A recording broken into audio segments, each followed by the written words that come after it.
XM Pro 2 registrasiya o'tish uchun videodagi kommentariyaga kiramiz. Bu yerda men zakrepi chiqib qo'yaman. Shu ссылкаdan registratsiyani o'tishimiz kerak. Chrome, Safari farqi yo'q. Mana birinchisi получите свой bonus debdi. O'qib chiqish lazım u kun. O'qib chiqmasa lazımmaydi. Начать торговля degan joyga bosamiz mana foraga. Bu usti bu yerda O'zbekistonni tanlaymiz. Bu yerda pochtamizni kiritishimiz kerak. Pochtamizni kirgizamiz. Bu yerda parol o'ylab topishimiz kerak. Parol o'ylab topamiz. Bu yerdan ya птичкani bosib registratsiyani o'tamiz. Endi esa elektron pochtangizga SMS yuboradi. Shu pochtaga kelgan xabardan hozir ko'rsatib o'taman. Mana подтвердить adres elektron pochtaga bosamiz.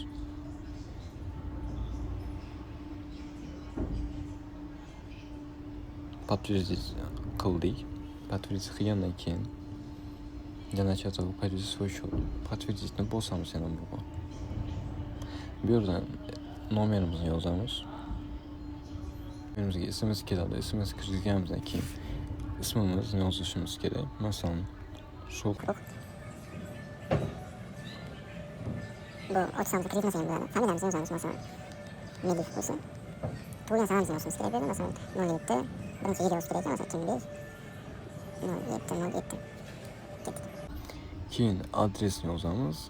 Shahar, улица, почтовый indeks masalan 140100. Bu Samarqand shaharniki.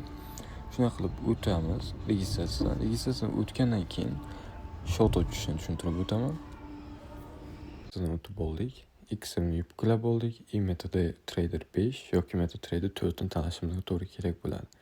O'zim tavsiya beraman MetaTrader 5 ni, chunki ancha osonroq.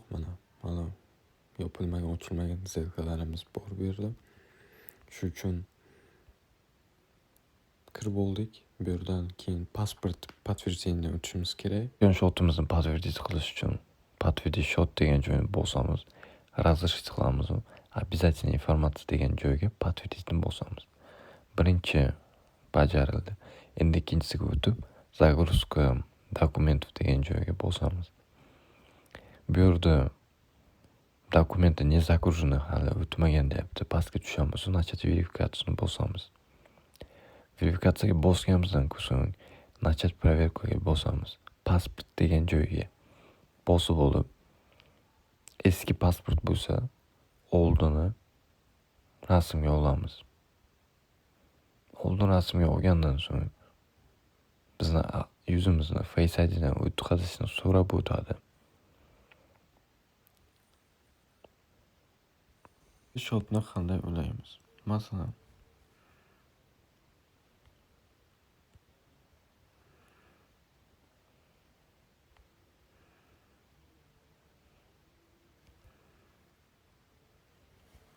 endi masalan biz shot ochdik, bizdan 0 ko'rinadi, shu uchun ulab olishni ko'rsataman. My shot degan joyga bosamiz. Bu yerda pastida server degan narsani mana kopировать qilib olamiz. MetaTrader 5 ga kiramiz. Pastda настройки degan joy bor. Настройкиga bosamiz. Pluschani bosib bu yerda shu kopировать qilgan narsamizni shunday qo'yamiz. Tamam. Bu yerda logins. Loginni ham xuddi shu yerdan bosib olamiz. Mana nomer shoti. Boshda yozgan parolingizni kirgizamiz. Yozib kirgizamiz, keyin bossak kiradi. Hisob to'ldirish uchun yana XM ga qaytamiz. Пополнить счет degan joy bor. Mana пополнить счет. Bu yerda Visa karta, Uzcard, Humo. O'zim tavsiya qilaman Visadan to'ldirishni, agar Humoda bo'lsa undan ham yaxshi. Visada chunki eng minimalni boshiga menimcha $5 edi. Hozir minimalni $15 bo'lgan. $15 kirgizamiz. Bu yerda подтвердить. Bu yerda karta raqamini yozasiz. Hamda qachongacha amal qiladi и CV kodini. Keyin kimga karta tegishli. Yozib bo'lgandan keyin pay qilamiz. 2 minut 1 minut ichida tashlab beradi.